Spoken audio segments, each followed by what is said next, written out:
அத கேட்டு நீ சிரிச்ச என் நெஞ்சு புண்ணாச்சடி உன் கண்ணுக்கு நான் கேவலமா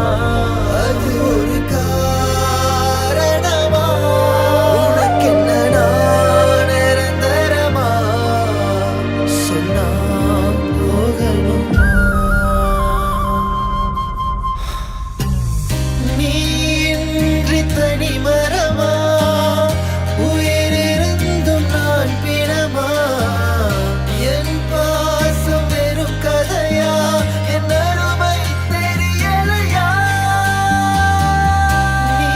இன்றி தனி மரமா உயிரிருந்தும் நான் பிணமா